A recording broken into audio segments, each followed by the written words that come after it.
Hey everyone, hope you're good. I want to eat an apple until some people come, until more people come. Let me check this. For some reason, this did not. Is it showing? For some reason, I'm not seeing this on my YouTube.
All right, all right.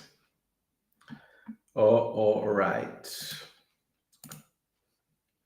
Let me put this over here.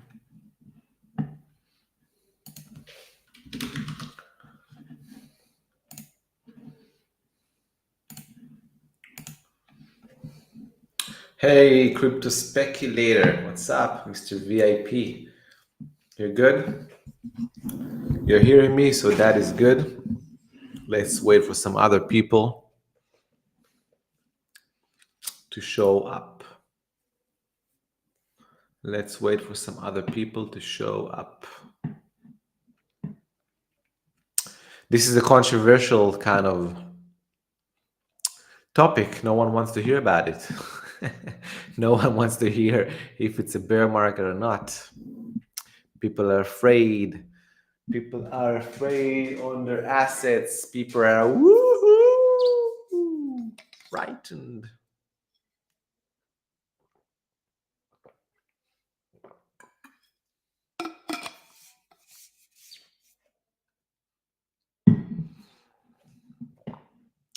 People are frightened. You know, the good thing about our trading service, Crypto Speculator, is that we make money. We don't fall in love with coins.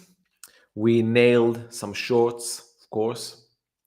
We went out of everything. We sold everything way back because we understand price action, we understand markets. Even though I would agree that fundamentally wise, nothing seems to have changed too much, right? The macro narratives seem like they're the same. Sorry, micro narratives seem like they're the same. Actually, they're improving in a sense, right? In a sense, the macro narratives are improving, right? In a sense, it seems like almost guaranteed we're going to have a rate cut next month in September, right? In of the Fed, we had England rate cut, right? We have rate cuts. More liquidity is coming into the market, so everything should be bullish in a sense. Everything should go high and high and high. But price action is not agreeing. Price action is actually taking everything down, right? So that's why we're good, because we understand price action. We understand that it is not about fundamentals only, all right? And the belief of something that will happen, it's about price action, right? It's about whether or not the asset and the price action of the assets are agreeing with your hypothesis, let's call it, of of the markets. And we have someone new coming. What's up? Say hello on the chat so I know who it is that is watching me. We have Crypto Speculator over here. Who else is watching? Don't know. Don't know until you present yourself. Say hello. Say hello. We like the love. We like the love. In any case, so let's share the screen and maybe that will pick some more interest.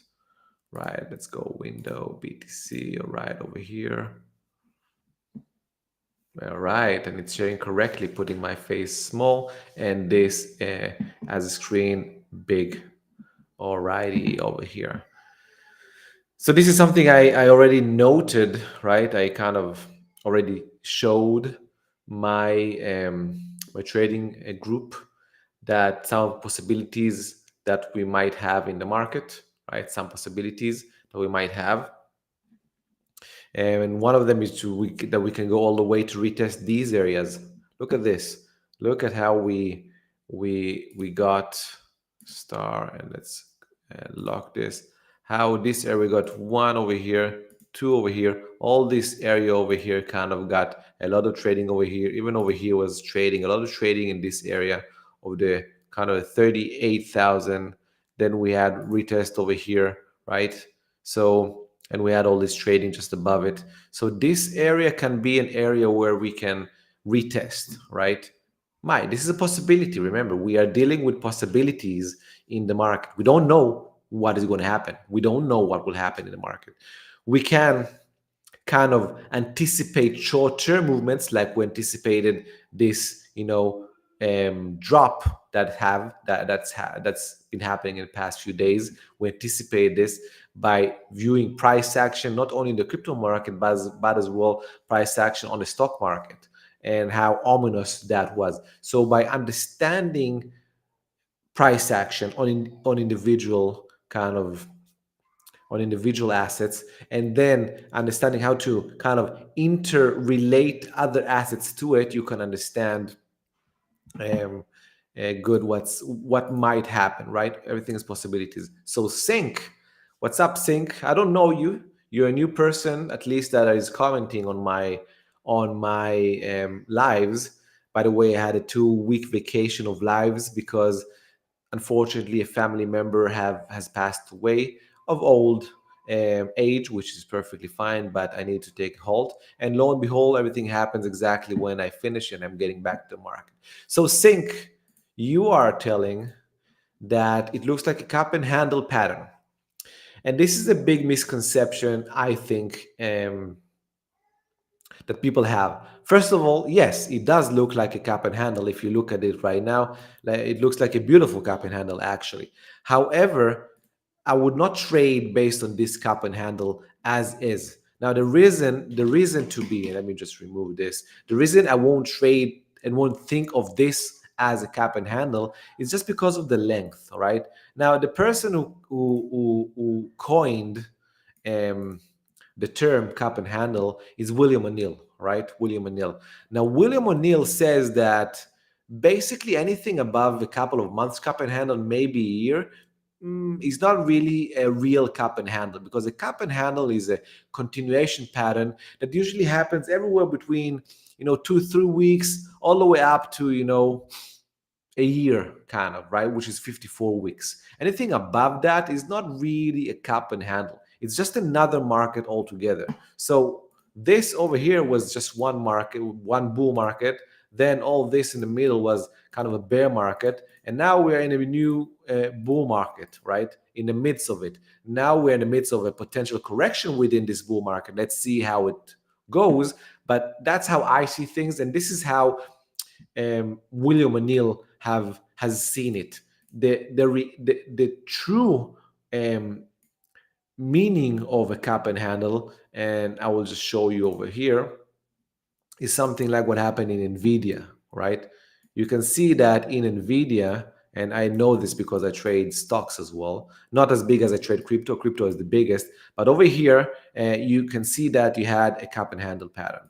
This is it over here. This was the cap and handle. Now, this is a classic cap and handle of William O'Neill, right? Classic cap and handle. It's a later stage base, so he would still trade it, but he would understand that there's a potential of this kind of reversal. But this is a classic cap and handle.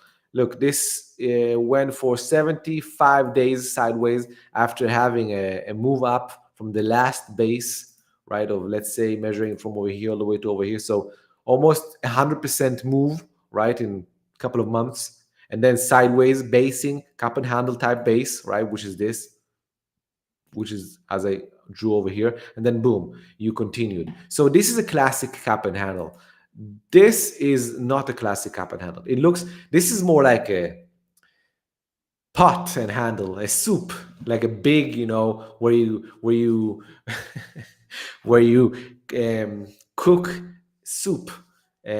So even though it looks all right like a cup and handle, it's not a classic cup and handle in the sense that it is a continuation pattern. This just looks like a regular, market archetype kind of, long-term bull market correction and continuation. That's my take on this. But that's a good question, Sink. That's a really good question. Thank you for asking it, right?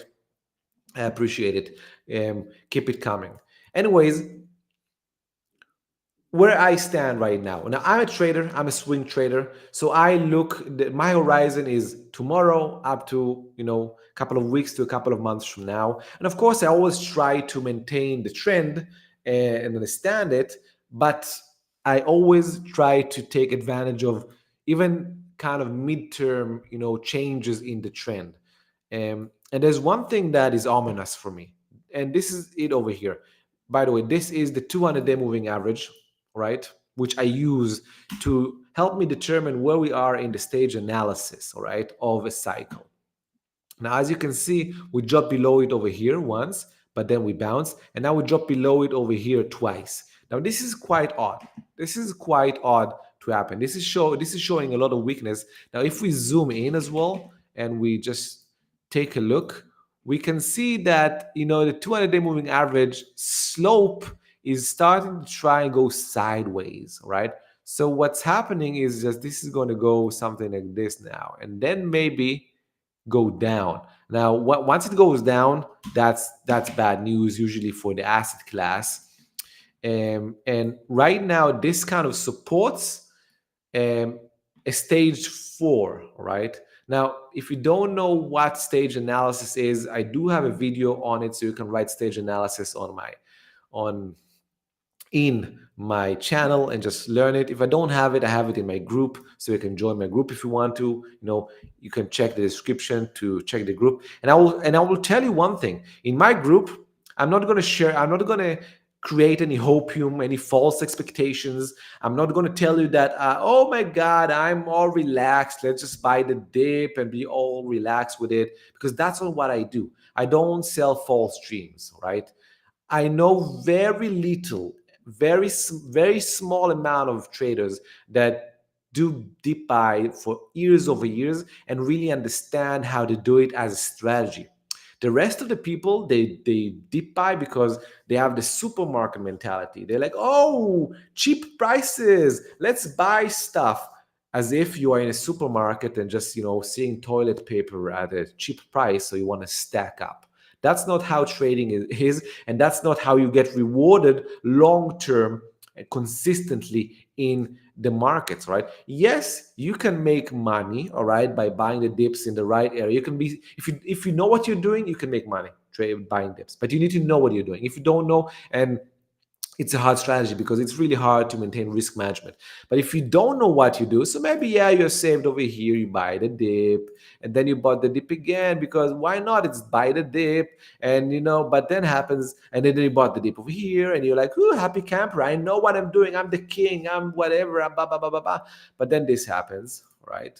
And then you still think that you're the king, but then this happens, right? And now you already have 3 dip buys that are lowering your price supposedly, but are actually putting you in deeper loss. Because the honest people will agree that over here, right, on this stage, they maybe bought 5% of the account. Over here, maybe they added 5 to 10% of the account. Over here, they added 30-40% of the account. And over here, they did all in maybe. And over here, they took another loan to add to their accounts. And now they don't know what to do because they're heavily leveraged. And if the market falls down even to these levels, which might happen all the way over here, right, to the 30s or 40s or whatever, as I mentioned, then they're going to lose everything that they made back from over here. And they're just going to be in trouble mentally. They're going to exhaust all the mental capital. They're going to exhaust all the capital. They're going to capitulate probably. And once we're going to have a continuation, because I still see a continuation in the horizon, right? Maybe in a few months from now, but maybe tomorrow, I don't know. Maybe we'll get a bounce from here. Of course, anything can happen. I'm not a clairvoyant. I don't know what's going to happen. But my assumption based on my experience is that we are not looking good right now over here, breaking below the 200-day moving average and below this last local low. This looks ominous and looks like we are going to continue downwards in a sense, okay? Now, downwards is a stage 4 in the stage analysis. It's called a stage 4 decline. So for me, that's why I'm short right now in the market. Or at least if you're not short, you should be out of the markets completely, not buying the dips, right? Because you're already putting bad money, good money after bad money, right? Here you were right because the market saved you because we just started a bull market. But here you're getting clobbered, hammered, and smashed, all right? So I don't know if tomorrow we'll get a bounce. If not, we go all the way down. In the horizon, as I said, I still see higher prices in the horizon. I don't know when. That's the thing. I don't know when. And until that happens, who knows, right? Who knows how much of a loss people can have, right? Who knows how much of a loss people can have? And that's a shame. I think that's a shame. I think that's a shame. And I think that people need to learn good tactics, right? Good trading tactics, good investment tactics. And one of these tactics is when to buy. That's the strategy. And the second tactic is actually when to sell at a profit or at a loss as well, right? So you need to know when to sell at a loss. And that's the hard reality. That's the hard reality. What else do we have for you, ladies and gentlemen? Not much, right? Not much. There's not a lot of participation today. So once there's not, because there's not a lot of participation, so I don't have a lot to discuss. But I think overall, this kind of summarize my immediate view, right? I'm short biased right now. I'm not going to turn long biased until we break above this over here, at least in the short term. If we go below over here, and then we create something of a basing over here, and then break above it, then another base, and then break above it, kind of creating a new trend. Doesn't matter where it is. Doesn't matter if it's at the 30s, the 40s, the 50s. I don't know where it can happen. That can change my bias as well. And so it's either this, which will happen in the future, or just a reversal and a break above the last all-time high of Bitcoin. All right. I see another question by Sync. So let's show it to everyone. Sync. Have you ever heard of psychology of market cycle? Of course, of course, of course I heard about the psychology of market cycle. Of course. I know it kind of by heart. Come on. Come on. What do you think I am? I'm a trader. I make money out of trading, all right? So it's basically this, and it has a few stages of, emotional state and something like this, and then a disbelief rally over here. So kind of this area coincides with this area over here, and these areas are disbelief. Now all the way on the way up, you have different emotions, like positive emotions. Usually over here, you have peak euphoria, right? This is peak euphoria. This is where you just think it's going to continue, but it doesn't. Contemplation. I forgot the word. I forgot the word of it. I forgot the word in English. Happens. Let me go to the cheat sheet and just find out. All right. The psychology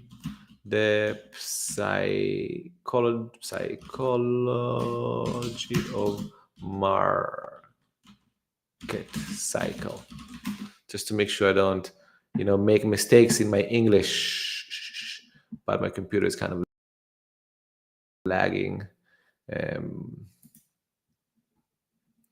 Either way, Sync, don't worry, you're new here, it's okay. I was not offended whatsoever. I was not offended. I just made a laugh of it. Yeah, so here it is, the psychology market cycle, and I will just copy paste it instead of me painting over here my bad painting. Complacency. Yes, complacency. Just a moment before watching how it is on the paper, so I remember that this is complacency. Anyways, I already have it over here, so I'm going to take it. Come on, let's print this shit. Sometimes the computer wants to just lag. Computer just wants to, oh, here it is. Alrighty. Sorry for it taking a small minute. Be patient. If you're not patient in here, so you won't be patient in the markets as well. So if you're not patient in the markets, you're gonna lose money eventually. So now we need to make sure that people see it. And here it is. Here it is. Anyways, you can see disbelief and disbelief. As I said, on the way up, you have hope, optimism, belief, thrill. I said peak euphoria over here, and then I said complacency, and denial, panic, anger, depression, and then disbelief again, and the cycle continues. So this is what our dear friend Cindy asked if I know this. Applies for the markets, of course. This applies for the markets, of course, but it's not perfect, right? It's not perfect whatsoever. It's not perfect whatsoever, and the reason it's not perfect is because not all assets follow this, precise, kind of archetypal market cycle each time, right? Now you're saying we are at anxiety right now. I don't think that this applies right now here. I think this is a total new kind of bull market, but maybe, right? Maybe, I don't think it's going to look like this in a grand scale, right? I think maybe we're gonna have something mini something like this, like over here. So yeah, maybe it's anxiety, just like we had over here, right? I think this was complacency. This was more the anxiety over here. This was the top of the bull market. So the archetype of a market cycle is kind of, oh, I froze the screen and now I'm normal again. Computer sometimes kind of lags. I'm sorry about that. But maybe you're correct in your analysis. Maybe this is actually kind of anxiety, but in a shorter scale, in a very smaller scale. I think that what what is more applicable, right? Um, oh, you think we're in disbelief? You think we are in disbelief? Mr. Sink, ladies and gentlemen, someone call the police. Woo, woo, woo. Mr. Sink thinks we're in disbelief. Maybe, maybe I don't see how you see that we're in disbelief, but you think that this was the initial rally and we're only in disbelief right now? Nah, that's not the case. Disbelief was somewhere over here.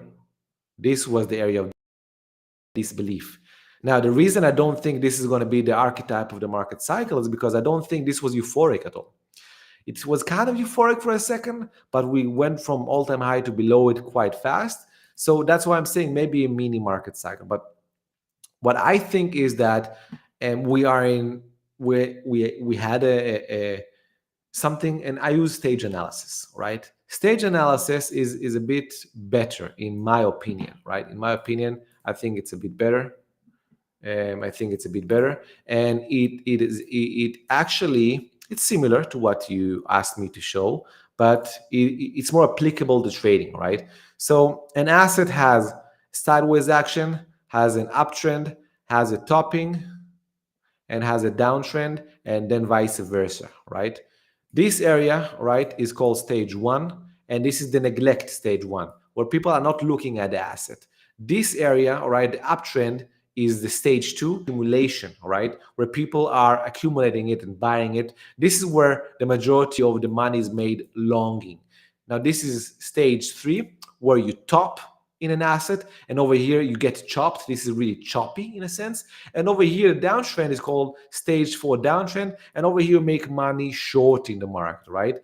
I think that in a scale, we moved from stage three topping to right now stage four. I think we're in a stage four. That's why I'm short biased. That's why I'm shorting the market right now, making money on the short side. And yeah, that's what I believe. Now from stage four, you go sideways to stage one neglect, and then up again. On some assets you actually just continue down and down and down. So maybe it doesn't look exactly like this. Maybe it looks more like this, right? 1, 2, 3, 4. 1, 2, 3, 4. 1, 2, 3, 4. And then you have an uptrend of assets, right? You have uptrends in assets.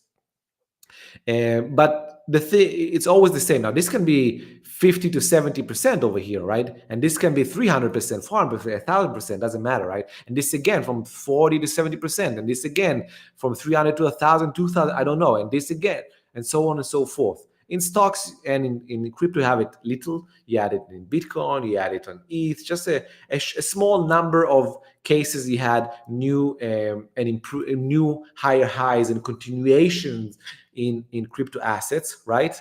And in stocks, you have it much more. Mr. Sink, starting to learn, thinks we're in stage one accumulation. Oh, stage two distribution. What are you saying right now? Are you trying to teach me stage analysis, Mr. Sink? This is by Stan Weinstein, dude. I know this. I know this by heart. And the stage one, stage two, you said distribution, and stage three decline. That's not the way I view things, right?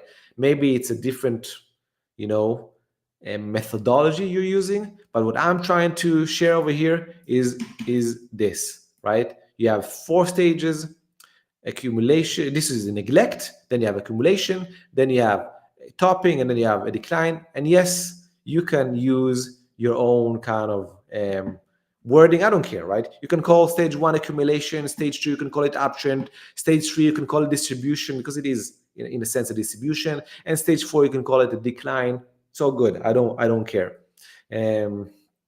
But yeah, you can have it either way. So for me right now, what I see, because we're again below the 200-day moving average, is that we are at a stage 4 decline. So if I'm making it easy for you to understand, this was the stage 1 neglect, right? This was all the stage 1 neglect kind of, right? Or maybe you can actually shorten this to all this. Then you had kind of a stage 2 from over here, Then you had a stage 3, all right, the topping phase. And then you have this right now, potentially and possibly a stage 4 that will take us all the way between 30 and 40K. Potentially and possibly, all right? Not a clairvoyant. I don't know what will happen. But this really is how I kind of find my grounds, right? You need to understand that this is a model of how to think, right? This is a model of how to think in trading, and it helps you, right, use the correct strategies and tactics, right? If you know that you are in a stage 1, then you know that you won't have a lot of opportunities, not in the longs and not in the short side, and you will be probably out of the markets, mainly not trading, and it's okay. And maybe if you have some ideas about very long term, maybe you take some as an investment, or you start building into a DCA strategy, into something you believe in. For example, over here I DCA'd into Bitcoin quite heavily, okay? Then in the stage 2, when you understand you're in an uptrend, you're above the 200-day moving average, you're above the 100 moving average, you are trending upwards, you're creating bases and continue breaking up. You're in a stage 2, you know that you're making money longing, you want to make long, you want to be heavy on the longs, you want to find the patterns, you want to make sure you make the money. Then when you get to potential stage 3, you again take a step back, right? Take your foot out of the gas pedal and start putting the brakes, because you understand that this is going to chop you. Again, you get chopped in the stage 3, which is what happened in the past few months, all right? And then, so we're kind of out of the market, maybe starting to shift your mindset from long bias to short bias. And then when a stage 4 comes, right, you try, you cross below the 200 moving average, maybe you bounces, then again, when you found the grounds and you understand it's happening, you go to short bias, or at least you are out of the market completely. At least you're out of the market completely, you know? So that's how I use this kind of theory or model to help me in my trading. Does that make sense, Sync, and the rest of you that are listening to what I'm talking about right now? Hopefully it makes sense. It takes time until I talk and until you kind of answer, because there is a lag of like 10, 15, 20 seconds um, until you hear what I'm saying. Um, so this is the model I use, all right? This is the model kind of I use. Stage analysis helps me tremendously, tremendously. And yes, I can be wrong over here. I can be wrong, right? And we actually are not transitioning into stage 4. And this is just a dip, of course, and a bounce, because something changes and a lot of money is going to come in. Might happen. And I will be totally fine. I will be totally fine, because it's not like I'm making life or death choices. I I understand what the market is trying to tell me, right? The market is always talking to me. I use models to try and find my grounds, try to find the tactics and strategies I need to use, and then I take them and I go incrementally. I didn't go all in on shorts. I went incrementally, 5%, 10%, maybe 20%. That's what I mean right now. If that works, and we'll continue down, I will add to them. And maybe if really we're going to go down, breaking down, maybe I will go to 100% of my account short later on, after already booking some profits on the short side, after really understanding we're breaking down, and so on and so forth, or so forth. But if we bounce and I have my stop already, I already took some profits, so the trades are already financed, risk-free, right? So even if we have a strong bounce and my stops get triggered, I already made money on the trades. Or worst case scenario, I get out of break even, and then I'm happy, because we're continuing to the upside. I try to not have any feelings or sentiment towards the direction. Why? Because if I have a feeling, oh, I wish we're going to go up and everything, so I will miss the information that is telling me that we're going to go down. Or if I want everything to go down, and I'm like, let's go down, motherfuckers, we're going to show you the market, everything. But then it goes, I'm going to miss the information telling me that it wants to continue upwards. So I try not to put emotions into it. Yes, of course, I have leanings toward where I prefer things, but I understand that my preference has nothing to do with the information I get with the market, right?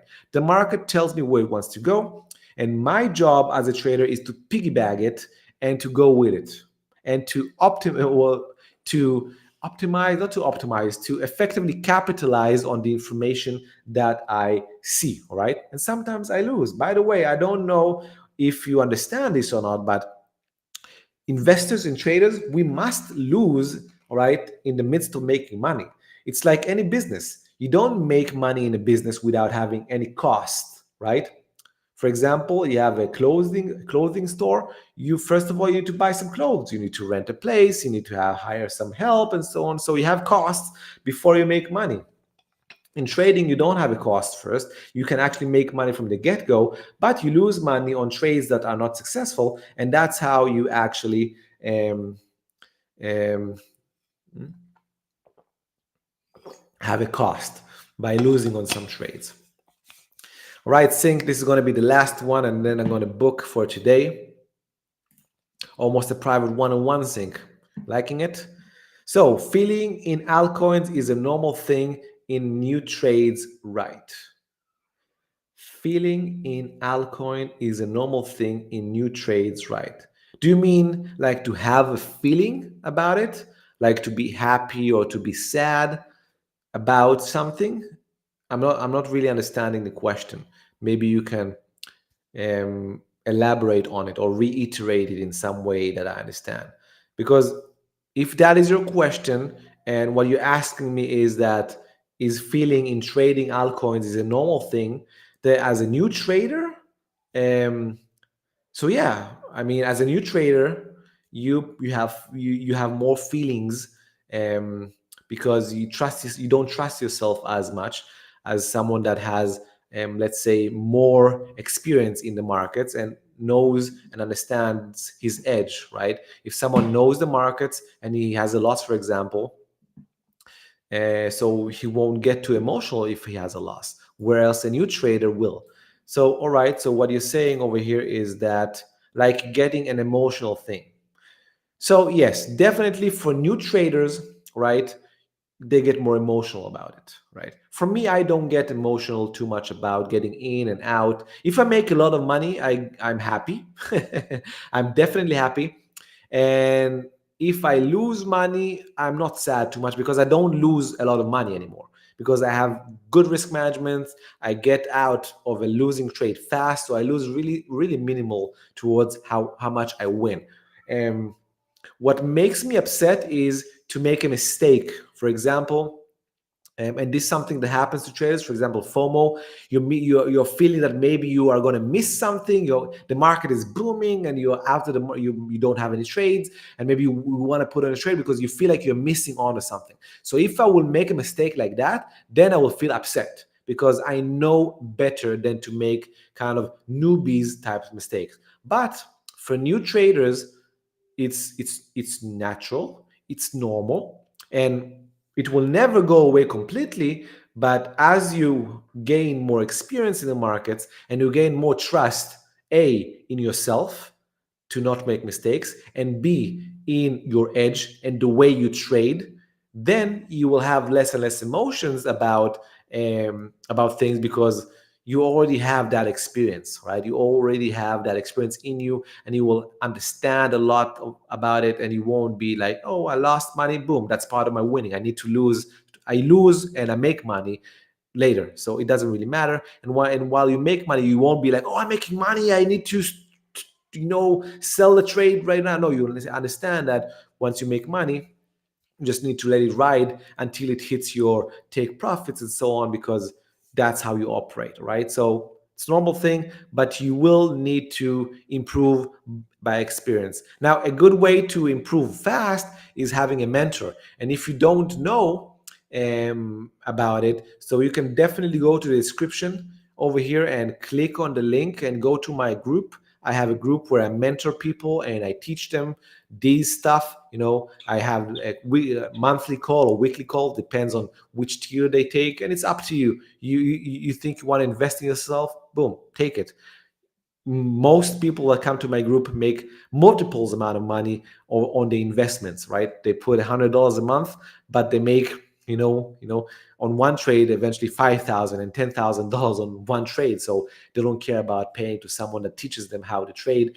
And so I don't know if that's something that you want, you can go check it out. If not, that's perfectly fine. All right, you can just keep watching me and my lives. I'm going to try to do as many as possible. I try to give free information all the time, and yeah. Hey, I see that we have some more people over here. I was just about to wrap it up, but if I have some more questions then I will maybe entertain um, you know answering from some new people. Oh, I see that they left.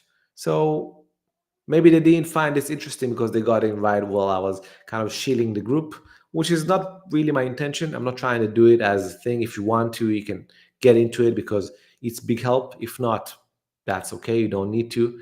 You can just try, read books. I read loads, tens of books on trading. I, had a lot of bad experiences, good experiences about, in the market. In the beginning, it took me time to become, profitable. So you can go through that path by yourself. But I invested in myself eventually. I went and I paid for Mark Minervini's 1 year, subscription, which is $5,000 because it's $500 a month, and he doesn't give you anything, no coaching, he doesn't give you nothing, just to watch his weekly videos and some of his trades, which is an amazing help because Mark Minervini is one of the best traders alive right now. But he has books as well. So write Mark Minervini in Google, find his books, read his books, amazing books. Read William O'Neill's book, How to Make Money in Stocks. Read Reminiscence of a Stock Operator. That's a great book. Read Market Wizard's book. Boom, big help to understand how top traders think. Just imagine. I just love the Market Wizard books. I read all of them, and I read them multiple times, not only once. Right? I read the Market Wizards book multiple times, because they have, and each time I read it, I learn something new, because each time I get to a book, I'm at a new level that I can understand something that the interviewee at some chapters said that maybe in the past I didn't understand, right? So yeah. Anyways, that's basically it. Sync, thank you very much for your questions. I hope that you got information out of it. Thank you for all the rest of you people that were with me. Hopefully, you can manage the markets well and understand the markets and learn from this experience. Don't feel bad about what's happening right now. Learn from it, learn how to improve from it, okay? And try to capitalize upon it as much as possible. Until next time, everybody, no edge, no trade. Cheers, everybody.